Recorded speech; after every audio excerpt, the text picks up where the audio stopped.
Boa tarde, meus amores. Hoje iremos fazer uma breve revisão de todo o conteúdo que já vimos até agora, ok? Então, abra um livro na página 69, livro de ciências, certo? Onde tem transformação da matéria. Vamos lá? Página 69. Na natureza, podemos perceber que muitos materiais modificam sua estrutura, sua aparência, ou seja, eles não permanecem inalterados da mesma forma.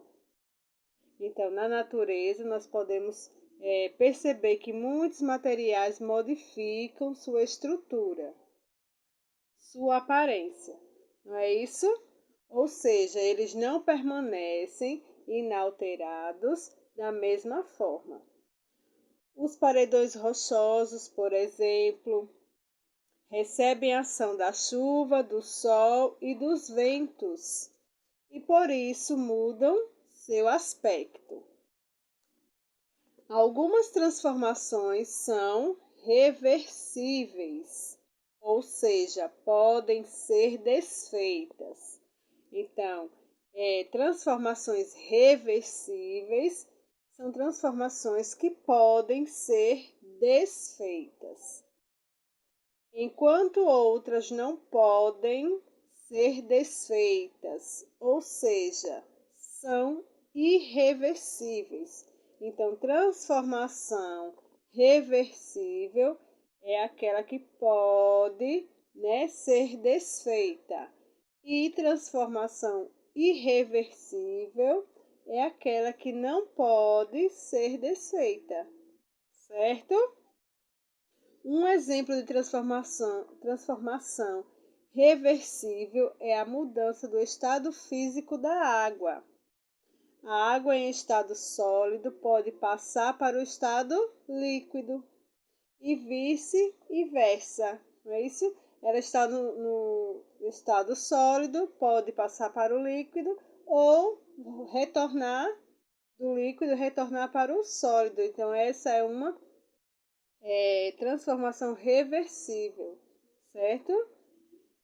Já o enferrujar de um prego é uma transformação sem volta. Não tem como voltar, né? Então, o enferrujar de um prego é uma transformação irreversível, né? Não pode ser desfeita. Como no exemplo da água, né? A água é uma transformação reversível, porque ela pode estar no estado gasoso e ir para o líquido, ou voltar do líquido para o gasoso. Já o prego, o enferrujar de um prego não pode ser desfeito. Então, é uma transformação irreversível. Portanto, a matéria não pode ser criada ou destruída. Pode apenas ser transformada. Para percebermos se houve uma transformação, é importante analisar a matéria em dois momentos diferentes: no estado inicial e no estado final. Não é isso? Então, nós temos que observar, né? A matéria não pode ser criada ou destruída, né? Mas pode ser transformada. Para percebermos se houve uma transformação ou não, é importante analisar a matéria em dois momentos, certo? Então, dois momentos diferentes. Quais são eles? Né? No estado inicial e no estado final. Observando as imagens acima, podemos afirmar que houve uma transformação da matéria ou comparar seu estado inicial a seu estado final. Exemplo aí dos pregos, temos que analisar, É o estado inicial. Qual é o estado inicial aqui? Dos pregos, né? Eles estão bem novinhos, não tem ferrugem. E o estado final? Já estão enferrujados. Então, houve uma transformação da matéria, não é isso? Do seu estado inicial para o seu estado final. Então, houve uma transformação irreversível, né? Porque aqui não pode ser desfeita, certo? Então, como nós podemos perceber que a matéria sofreu transformação, né? Como podemos perceber que a matéria sofreu alguma transformação, né? Temos que observar o quê? Né? Dois estados, é isso? O estado inicial e o estado final, então tem que ser observado, certo? Os materiais que sofrem decomposição pela ação de micro-organismos são chamados de materiais biodegradáveis. Porém, existem materiais que permanecem no ambiente por centenas ou até milhares de anos e são provenientes do petróleo, chamados de não biodegradáveis, certo? Então, entenderam até aí, né? A questão da transformação reversível e irreversível, é isso? E também como nós podemos identificar se uma matéria sofreu algum tipo de transformação, é isso? Sendo observado o estado inicial e o estado final, é isso? Transformação reversível é aquela que pode ser desfeita, como por exemplo lá a água do estado gasoso pode passar para o estado líquido ou vice-versa. Então pode ser desfeita. Transformação irreversível é aquela transformação que não pode ser desfeita, né? Como, por exemplo, o prego lá, o enferrujar do prego, né? O prego enferrujou, então ele não pode deixar de estar enferrujado, então não pode ser desfeita essa transformação, certo? Agora vamos para a página 72, energia, certo? Encontramos no nosso dia a dia a energia, que é responsável pelo funcionamento de tudo o que existe. Diferentemente da matéria, a energia não tem massa nem volume. Ela pode ser encontrada em várias formas e sua principal característica é estar em constante transformação. O ser humano, por exemplo, precisa de energia para realizar suas atividades. E essa energia de que necessitamos é retirada dos alimentos que consumimos diariamente. No estômago, o alimento passa por um processo químico e depois é liberada energia de diferentes formas que serve de combustível para o nosso corpo.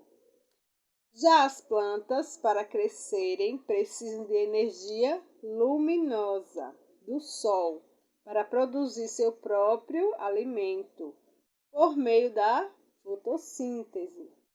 A luz solar é captada pela clorofila, sendo transformada em energia química que fica armazenada em açúcares. É isso? Como podemos observar os materiais ou as forças naturais que nos ajudam a obter energia são chamados de fontes de energia, que podem ser encontradas em diferentes formas, né? A energia sonora, que é a energia do som, a energia luminosa, que é a energia da luz, a energia mecânica, que é a energia dos corpos em movimento, a energia química, que é a energia presente dos combustíveis e nos alimentos, e a energia térmica, que é a energia que passa entre os corpos com diferentes temperaturas, certo? Energia elétrica. A energia elétrica é utilizada nas casas, fábricas e indústrias e pode ser obtida por meio de diferentes fontes. Temos a energia hidrelétrica, né? Que a energia é obtida pela força que a água cai, sendo capaz de gerar grande quantidade de energia cinética, que é transformada em energia elétrica por meio de geradores. É dessa maneira que as usinas hidrelétricas funcionam, ou seja, usam a energia da água em movimento para produzir energia. Aí temos a energia termoelétrica, que é a energia obtida proveniente do calor resultante da queima de combustíveis fósseis, como carvão mineral, óleo diesel e gás natural. Temos também a energia eólica. Essa fonte de energia é obtida através da força dos ventos. Energia solar é a energia originária do Sol. A luz do Sol e o calor podem ser utilizados na produção de energia elétrica. E a energia nuclear é a energia obtida pela queima de elementos químicos capazes de emitir grandes quantidades de energia. Nesse processo, como o urânio, certo? Então, nós aí vimos a energia elétrica, né? Algumas fontes aí de energia, certo? Pronto. Terminando essa página, nós iremos para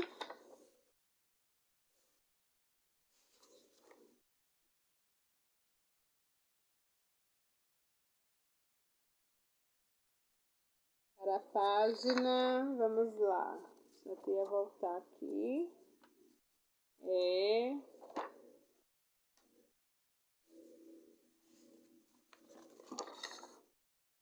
Página 80. Página 80. Certo? Vamos lá.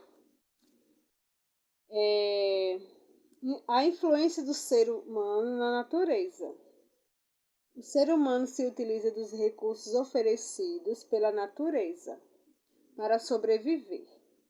Esses recursos são retirados do ambiente em que vivemos e utilizados nas mais diversas áreas da atividade humana, como a água que bebemos, o carvão utilizado no cozimento de alimentos, o petróleo utilizado como combustível e etc.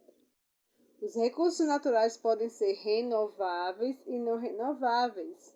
Os renováveis são recursos que podem ser renovados por meio de processos naturais, em um prazo de tempo curto, ou por práticas de conservação. Entre eles estão o ar, a água e a vegetação. Já os não renováveis existem em quantidade limitada e sua renovação só ocorre através de processos que levam grandes períodos de tempo, correndo o risco de esgotar-se no meio natural. São exemplos o carvão, o petróleo e outros combustíveis fósseis, certo? A ação do ser humano está mudando o equilíbrio do planeta e é urgente saber o que podemos fazer para ajudar. Aí temos aí, quando usamos recursos naturais, renováveis e cuidamos para que eles sejam repostos no ambiente natural, estamos ajudando a sua renovação em intervalo de tempo mais curto. É preciso cuidar dos recursos naturais não renováveis, pois a natureza pode levar milhões de anos para recompô-los. A cana-de-açúcar é um exemplo de recurso renovável, empregado em larga escala no Brasil. Sua utilização na produção de álcool é uma alternativa para reduzir o uso de combustíveis fósseis,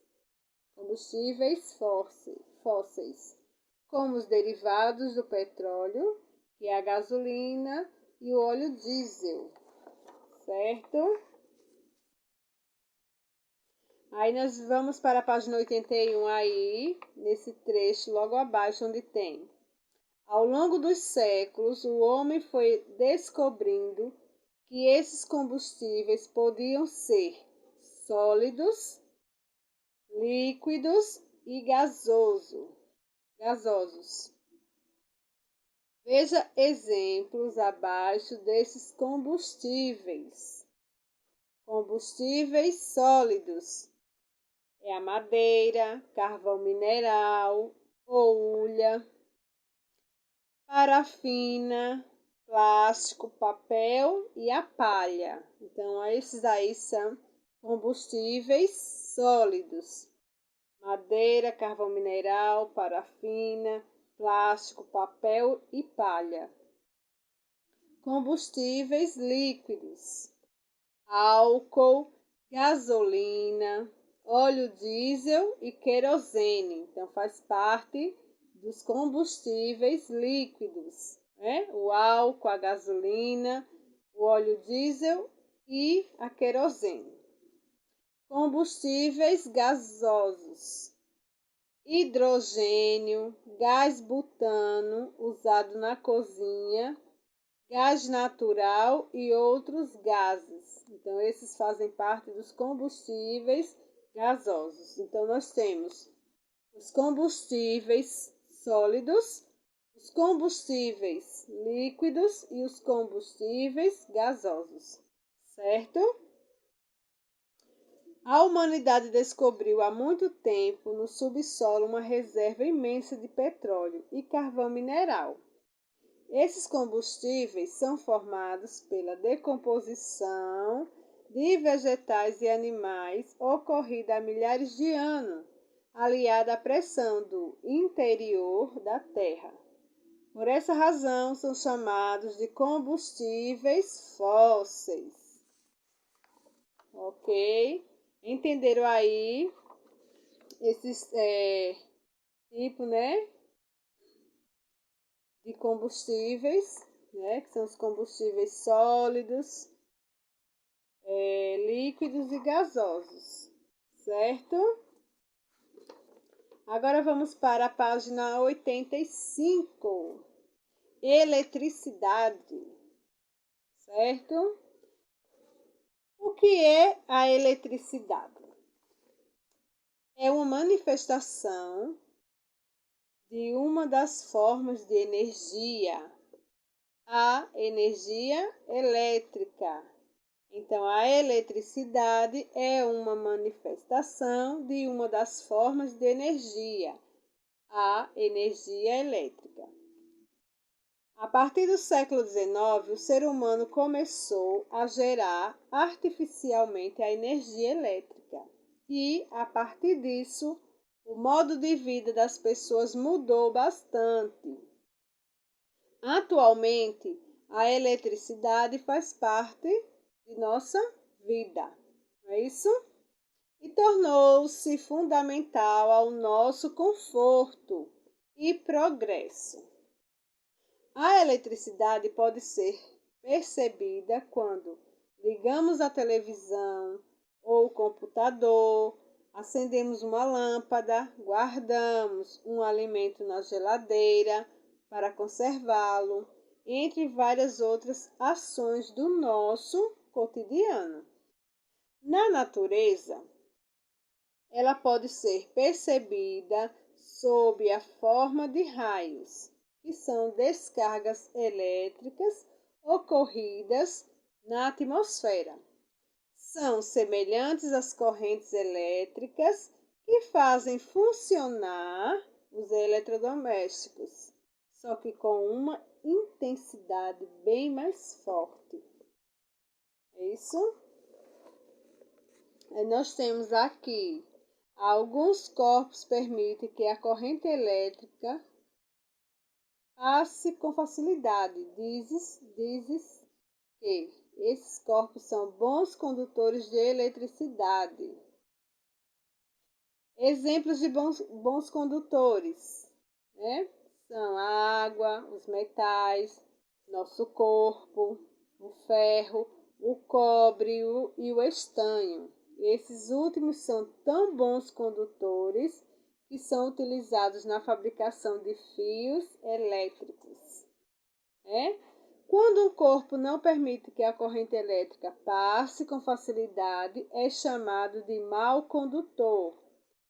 Por dificultarem parcial ou completamente a passagem da corrente elétrica.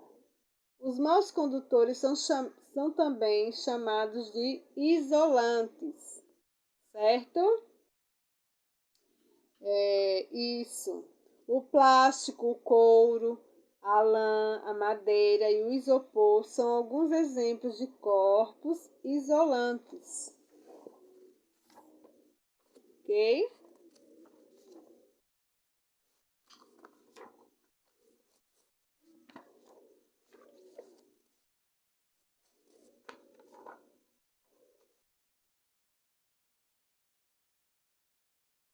Aí temos aqui na página 87, né? Circuito elétrico, mas esse não precisa ser revisado. Então, nós revisamos aqui até a página 86, certo? Vão acompanhando direitinho, lendo outras vezes, todo esse conteúdo que a tia revisou, certo? Porque é o conteúdo que vai cair na prova.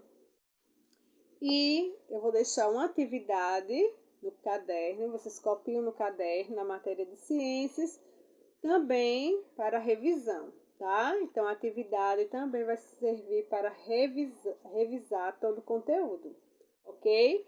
Então, tchau, beijos e até amanhã.